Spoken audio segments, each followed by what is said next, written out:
Good morning, नमस्कार। मैं ओम प्रकाश मेहरा आज आपको बीए पार्ट थर्ड राजनीति विज्ञान पेपर अंतर्राष्ट्रीय संबंध के शीर्षक भारत और उसके पड़ोसी। भारत और उसके पड़ोसी में हमने दो देशों का पहले अध्ययन कर लिया था। भारत के पाकिस्तान से संबंध कैसे है, भारत के पाकिस्तान से संबंध कैसे है। दूसरा हमने कर दिया था भारत और चाइना के बीच संबंध कैसे है। दो हमने देशों का अध्ययन पूरा कर लिया। तीसरा हमारा जो चल रहा था भारत और श्रीलंका संबंध। भारत और श्रीलंका के संबंध में हमने जो बात की उस बात का हमने जिन टॉपिकों का हमने अध्ययन किया उसमें नंबर 1 था भारतीय प्रवासियों की समस्या। हमने अध्ययन किया भारतीय प्रवासियों की समस्या। प्रवासियों की समस्या, भारतीय प्रवासियों की समस्या क्या है, किस प्रकार से भारत और श्रीलंका ने इस समस्या से दूर करने के प्रयास किए, किस प्रकार से भारत के प्रधानमंत्री और श्रीलंका के प्रधानमंत्री ने नेहरू कोटगेवाला समझौता किया, उस समझौते में क्या क्या किया, इस बारे में हमने नेहरू कोटगेवाला समझौते का अध्ययन किया। प्रवासियों की समस्या को निपटाने के लिए नेहरू कोटगेवाला समझौता, नेहरू कोटगेवाला समझौते का किस प्रकार से इस प्रवासियों की समस्या के लिए हल निकाला गया, किस प्रकार से इस समस्या का हल किया गया। फिर नेहरू कोटगेवाला जो समझौता हुआ था ये हमारा 1954 में हुआ था, 1954।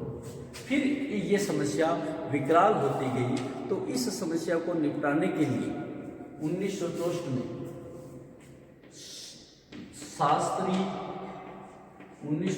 में शास्त्री और भंडार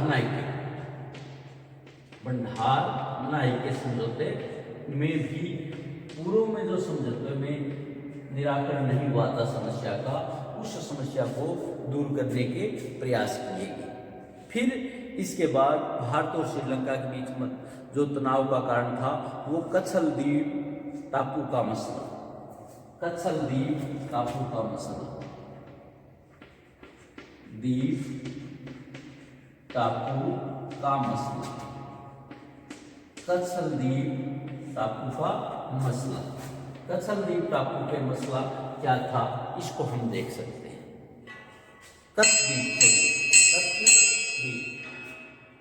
कच्छद्वीप टापू का मसला। कच्छद्वीप टापू के मसले को हम देख रहे थे कि भारत और श्रीलंका का जो पूर्व में समझौते हुए, भारत और श्रीलंका के बीच पूर्व में जो बातचीत का दौर चला, उसके बाद भारत और पाकिस्तान के बीच जो समस्या थी उसमें कच्छद्वीप टापू से संबंधित भी था।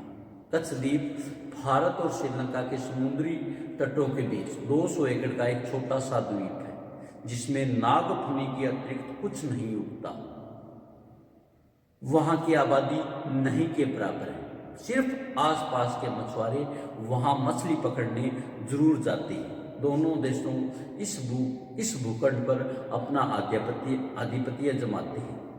विवाद इसलिए और बढ़ गया क्योंकि द्वीप के आसपास बड़े तेल के भंडार होने की आशा व्यक्त। भारत ने एक महान पड़ोसी देश की परंपरा का निर्वाह करते हुए अच्छे पड़ोसी की परंपरा का निर्वाह करते हुए छोटे से द्वीप के कारण दोनों देशों के बीच लंबे विवाद का खींचना उपयुक्त नहीं समझा और 28 जून 1974 को दोनों देशों में एक समझौता हुआ जिसके अनुसार कच्छद्वीप टापू पर भारत ने श्रीलंका के प्रभुत्व को स्वीकार कर लिया, यानी भारत ने अपना प्रभुत्व छोड़ दिया। दूसरा था जनता सरकार और भारत श्रीलंका संबंध। जनता सरकार और भारत श्रीलंका संबंध। जनता सरकार और भारत श्रीलंका संबंध। यानी 1977 में जब सत्ता परिवर्तन हुआ, भारत देश में जनता की पार्टी की सरकार आई, तो उस समय भारत श्रीलंका संबंध कैसे थे। जनता सरकार ने श्रीलंका के संबंध बढ़ाने के लिए ईमानदारी भरा प्रयास किया। श्रीलंका के विदेश मंत्री हमीद अप्रैल 1978 में भारत आए। उसके बाद अक्टूबर 1978 में जयवर्धन ने स्वयं भारत की यात्रा की।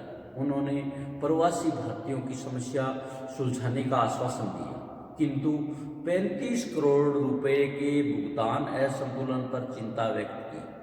उन्होंने भारतीय पूंजी के विनियोग का प्रस्ताव दिया और दोनों देशों ने सर्वविध आर्थिक सहयोग की कामना की। मुक्त व्यापार क्षेत्र स्थापित करने का प्रस्ताव पर भी ध्यान दिया गया। दोनों देशों में विदेश नीति पर विश्व मामलों के बारे में लगभग समान दृष्टिकोण था। हालांकि कैंप डेविड समझौते के बाद जयवर्धन सरकार का रूप भारत की तरफ आलोचनात्मक नहीं था। फरवरी 1978 में मोरारजी देसाई ने श्रीलंका की यात्रा की तथा प्रवासी भारतीयों की नागरिकता के संबंधित प्रक्रिया में स्वयं जाकर देखभाल की। मोरारजी की इस श्रीलंका यात्रा ने दोनों देश में मधुरता का संचार हुआ। इसमें संदेह नहीं है कि श्रीलंका में तमिल समस्या के बारे में कटुता ज्यों की त्यों बनी रही। मोरारजी जी ने श्रीलंका के तमिलों को यह सलाह दी कि वे अलगाववाद को छोड़े, सहेलियों के साथ मिलजुल कर काम करें। जनता सरकार इतनी बड़ी उदारता के साथ संयुक्त राष्ट्र महासभा में श्रीलंका का वोट पाकिस्तान के परमाणु मुक्त प्रस्ताव के पक्ष में पड़ा। जनता सरकार में इतनी बड़ी उदारता के ये रहा कि संयुक्त राष्ट्र महासभा में जब परमाणु मुक्त वोट डालना था तो श्रीलंका ने भारत के पक्ष में पाकिस्तान के खिलाफ प्रस्ताव में अपना वोट दिया। नेक्स्ट है श्रीलंका की जातीय समस्या, भारत श्रीलंका संबंध। श्रीलंका की जातीय समस्या और भारत श्रीलंका संबंध। भारत श्रीलंका संबंध 1982 से 2001 में भारत श्रीलंका को प्रभावित करने वाला मुख्य जो मुद्दा था वो श्रीलंका का तमिल अल्पसंख्यक समुदाय है। श्रीलंका की 21.28 मिलियन की जनसंख्या में 74% सिंहली, 13% श्रीलंका के तमिल, 6% भारतीय मूल के तमिल और शेष अन्य लोग। भारत श्रीलंका के उत्तर में जाफना द्वीप में रहते हैं। तमिल लोग धर्म से हिंदू कहलाते हैं, जबकि सिंहली लोग बौद्ध कहलाते हैं। अनेक कारणों से श्रीलंका के तमिलों में असुरक्षा, अविश्वास और आतंक की भावना विद्यमान है। जयवर्धन की सरकार ने तमिलों के विरुद्ध घोर भेदभावपूर्ण नीति अपनाई। आतंकवादियों के दमन के नाम पर निर्दोष लोगों की कत्लेआम किया गया। 1977 के बाद 4 बड़े दंगे और 1983-84 में नरसंहार आदि में तमिल नरवंशियों को बाध्य कर दिया कि या तो वे समुद्र में कूद पड़े या समुद्र पार भारत आ जाए। श्रीलंका के तमिल के वर्तमान आंदोलन का मूल कारण बहुसंख्यक तमिलियों द्वारा की गई भेदभाव की नीति थी। एक तरफ देश की आर्थिक, सामाजिक, राजनीतिक क्षेत्र में सिंहली शासन का वर्ग का एकाधिकार का था। दूसरी तरफ बौद्ध धर्म को देश का राष्ट्रीय धर्म बना दिया गया। सिंहली भाषा को राष्ट्रीय भाषा का दर्जा दिया। दूसरी तरफ तमिलियों की जो शिकायत थी कि सरकारी नौकरियों में भर्ती के वक्त, विश्वविद्यालयों में प्रवेश के वक्त भेदभाव की नीति किया जाता है। सरकार तमिल इलाकों में सिंहली किसानों को जानबूझकर बसा रही है ताकि तमिल लोग घर में ही अल्पसंख्यक हो जाए। तमिलों में संगठन की शक्ति को तोड़ने के लिए सरकार ने तमिल अल्पसंख्यकों को देश के दूसरे हिस्सों में जबरदस्ती बिखेर रही है।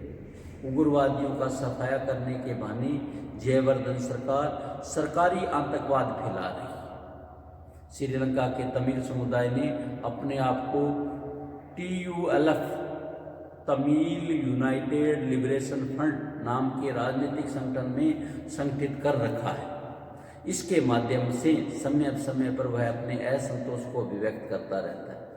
तमिलों के कुछ उदारवादी संगठन एलाम नाम से एक पृथक राष्ट्र की मांग करते हैं, परंतु तमिलों का प्रमुख संगठन तुल्फ तमिल यूनाइटेड लिबरेशन फ्रंट स्वायत्ता की मांग करता है।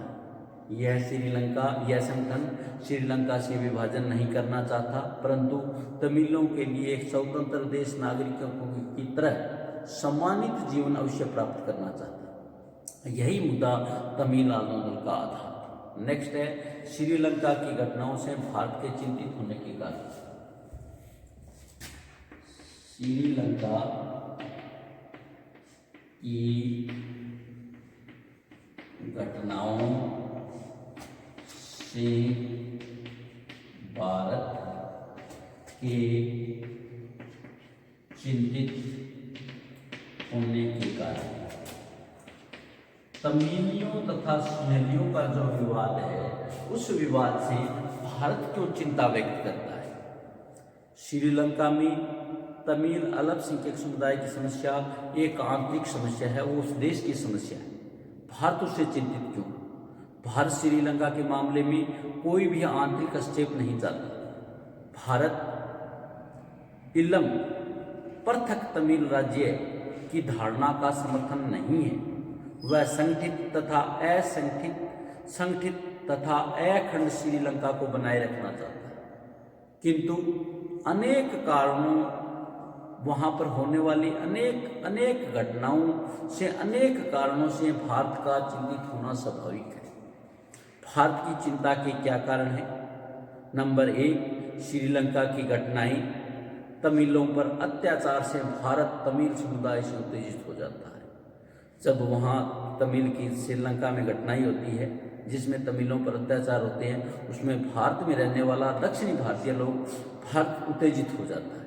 नंबर 2, भारत की उन घटनाओं से चिंतित होना स्वाभाविक है जब सिंहली जो बहुसंख्यक है श्रीलंका के अल्पसंख्यक समुदाय को आर्थिक और व्यापार संबंधी जो कारोबार है उसको नष्ट भ्रष्ट करने का प्रयास करता है। तीसरा, जब नरसंहार से बचने के लिए 1 लाख शरणार्थी भारत आते हैं। नेक्स्ट जो पॉइंट है, जब जयवर्धन सरकार तमिल समस्या को अल्स्टर पंजाब कश्मीर समस्या से जोड़ने का प्रयास करती है। 5वां जो कारण आता है, जब श्रीलंका सरकार तमिल उग्रवादियों को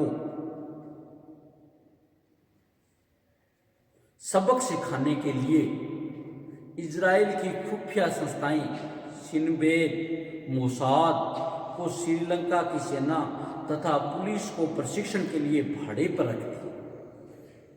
छठा जो कारण है, मुख्य जो कारण है हमारा, जब श्रीलंका सरकार निर्गुट नीति को ताक में रखकर अमेरिका को प्रसन्न करने के लिए इजराइल से राजनीतिक संबंध करती है। और अंतिम जो कारण है वो है जब श्रीलंका सरकार भारत को डराने के लिए त्रिकोमली बंदरगाह में अमेरिकी नौसेना जहाजों युद्धपोतों से सुविधाएं देने के लिए वार्ता करती है। जयवर्धन की सरकार ने तमिलों के विरुद्ध घोर भेदभावपूर्ण नीति अपनाई। आतंककारियों के दमन के नाम पर निर्दोष लोगों की हत्या की गई। जुलाई 1983 में तमिल आतंककारियों ने 13 सैनिक मार डाले। इस पर श्रीलंका की सिंहली सेना पागल हो उठी और सैकड़ों निर्दोष तमिलियों को गोलियों से भून डाला। सरकार जेलों में बंदी तमिलियों की निःशर्त हत्या कर दी गई, उनके घर और दुकानें जला दी गई। श्रीलंका के ये अत्याचार इतने भयभीत थे कि स्वयं श्रीलंका को यह आशंका होने लगी कि भारत उस पर आक्रमण कर सकता है। उसने इसके विरुद्ध अमेरिका, ब्रिटेन, पाकिस्तान, बांग्लादेश से सैनिक सहायता का आश्वासन मांगा, लेकिन भारत ने इस प्रकार की कोई कार्रवाई नहीं की। श्रीमती गांधी ने तो श्रीलंका से दूर रहने का सिद्धांत प्रतिपादन किया। नेक्स्ट है तमिल समस्या के समाधान में भारतीय सहयोग।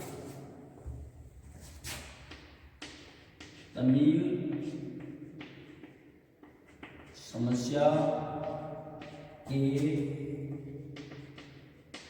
समाधान में भारत का सहयोग। तमिल में श्रीलंका में जो तमिल समस्या थी, इसके समाधान के लिए भारत ने क्या सहयोग दिया, भारत ने क्या कार्य किया। तमिल समस्या के समाधान हेतु भारत शुरू से ही बातचीत का रास्ता अपनाता रहा। जुलाई 1983 में जी पार्थसारथी भारतीय प्रधानमंत्री के विशेष राजदूत के रूप में कोलंबो में बातचीत करते रहे। श्रीलंका के राष्ट्रपति जयवर्धने ने जून 1984 तथा जून 1985 में दिल्ली में भारतीय प्रधानमंत्री के साथ शिखर वार्ताएं आयोजित की गई। भूटान की राजधानी थिम्पू में श्रीलंका की समस्या की शांतिपूर्ण हल के लिए पहली बार 8 जुलाई से पुनः 12 अगस्त से वार्ताएं, परंतु ये वार्ताएं विफल रही। श्रीलंका सरकार समस्या का समाधान सैनिक शक्ति के बल पर निकालने का प्रयत्न करती रही, जबकि भारत श्रीलंका के जरिए समस्या का हल करने में सलाह देता रहा। श्रीलंका ने भारत पर यह आरोप लगाया कि आतंककारी चुनौतियां तमिलनाडु सरकार द्वारा समर्थित आंदोलन से शुरू होती है। इससे सदप्रयास कमजोर होते हैं और विश्वसनीयता घटती है। श्रीलंका सरकार ने तमिल विद्रोहियों को सफाया करने के लिए जनवरी 1987 में जाफना की आर्थिक नाकेबंदी की। मई 1987 में श्रीलंका की सेना ने जाफना पर चौतरफा हमले भी किए। भारत ने तमिल नरसंहार पर दुख जाहिर किया और जातीय संहार की भर्त्सना की। भारतीय कूटनीतिक अचानक संघर्ष की मुद्रा में आ गई। भारत ने 1 जुलाई 1987 को मानवीय आधार पर जाफना की पीड़ित जनता के लिए राहत सामग्री भेजने की घोषणा की। भारतीय नौसेनाएं भारतीय रेड क्रॉस के झंडे के नीचे राहत सामग्री लेकर 3 जून 1987 को जाफना के लिए रवाना हुआ, परंतु श्रीलंका के नौसेना बेड़े ने नौसैनिकों को श्रीलंका की जल सेना में घुसने नहीं दिया। यह भारत के लिए प्रतिष्ठा का प्रश्न बन गया। अतः भारत ने 5 जून 1987 को खाद्य सामग्री, दवाएं जाफना पारादीप में विमान से गिराने का निर्णय किया। इस विमानों की चौकसी के लिए जंगी विमान मिराज 2000 किए। कोलंबो ने इन विमानों का प्रतिरोध नहीं किया। विमान राहत सामग्री पहुंचाकर भारत वापस लौट आए। श्रीलंका ने भारत की हवाई राहत की तीखी आलोचना की। इसे श्रीलंका की सीमा संप्रभुता तथा अंतर्राष्ट्रीय व्यवहार में खुले उल्लंघन की संज्ञा थी। हवाई राहत की इस गंभीर परिणाम यह निकला कि इससे श्रीलंका की जातीय समस्या की भारत श्रीलंका समस्या में परिवर्तन हो गया। जो श्रीलंका की तमिल सैनिक समस्या थी, वो भारत श्रीलंका की समस्या में परिवर्तन हो गया। इसके बाद जब ये भारत श्रीलंका समस्या हुई तो 19 जुलाई 1987 को राजीव जयवर्धने समझौता हुआ। राजीव जयवर्धने समझौता। राजीव जयवर्धने समझौता 19 जुलाई 1987 को भारत के प्रधानमंत्री राजीव गांधी, श्रीलंका के राष्ट्रपति जयवर्धने के बीच कोलंबो में एक 18 सूत्री समझौता हुआ। इस समझौते में मुख्य बातें क्या थी? 18 जो बातें क्या थी? नंबर 1 है उपद्रवग्रस्त उत्तरी प्रांत 48 घंटों के बीच युद्ध विराम। नंबर 2 तमिल उग्रवादियों द्वारा 72 घंटे में हथियार डाल।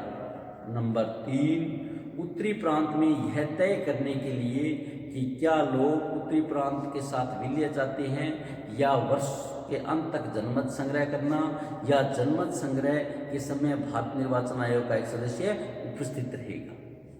नेक्स्ट पॉइंट, प्रांतीय परिषदों के लिए अगले 3 माह में चुनाव होंगे और हर हाल में दिसंबर में चुनाव।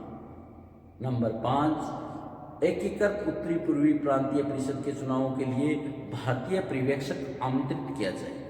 नंबर 6 उत्तरी पूर्वी प्रांत के लिए एक गवर्नर, मंत्री परिषद और विधान परिषद का गठन होगा। नंबर 7 भारत सरकार इस समझौते के क्रियान्वयन की गारंटी दी जाएगी, गारंटी देगी। भारतीय क्षेत्र का प्रयोग किसी ऐसी गतिविधियों के लिए नहीं किया जाएगा जो श्रीलंका की एकता और अखंडता को हानि पहुंचाने वाला। नंबर 8 भारतीय नौसेना तटरक्षक दल श्रीलंका के अधिकारियों के साथ इस बात के लिए सहयोग करेंगे कि तमिल उग्रवादियों के विरुद्ध तमिल उग्रवादियों की गतिविधियों में किसी प्रकार से प्रभावित न करें। नंबर 9 भारत श्रीलंका उन नागरिकों को वापस भेज देंगे जो आतंकवादी गतिविधियों में लिप्त पाए जाते हैं। नंबर 10 भारत में श्रीलंका के शरणार्थियों को श्रीलंका सरकार वापस ले लेगी। नंबर 11 श्रीलंका में गिरफ्तार राजनीतिक लोगों को छोड़ दिया जाएगा और उन्हें क्षमा कर दिया जाएगा। नंबर 12 भारत श्रीलंका की सेना उस समझौते के क्रियान्वयन हेतु जब कभी भी आवश्यकता हो प्रशिक्षण सुविधाएं और सैन्य साथ सेवा देगा। Number 13 Israel, Britain, America, Pakistan की सैनिक खुफिया एसोसिएशन के द्वीप में उपस्थिति का पता लगाने के लिए संयुक्त सलाहकार समिति की स्थापना की जाएगी। नंबर 14 श्रीलंका विदेशी प्रसारण निगमों में अपने संबंधों को सुनिश्चित करने के लिए समीक्षा करेगा कि उन्हें प्रदान की गई सुविधाएं सैनिक और गुप्तचर कार्यों के लिए नहीं प्रयोग की जाए। तो इस प्रकार जयवर्धने सरकार ने जो 18 सूत्री समझौता हुआ उसमें ये 14 पॉइंट मुख्य थे। थैंक यू, धन्यवाद, नमस्कार।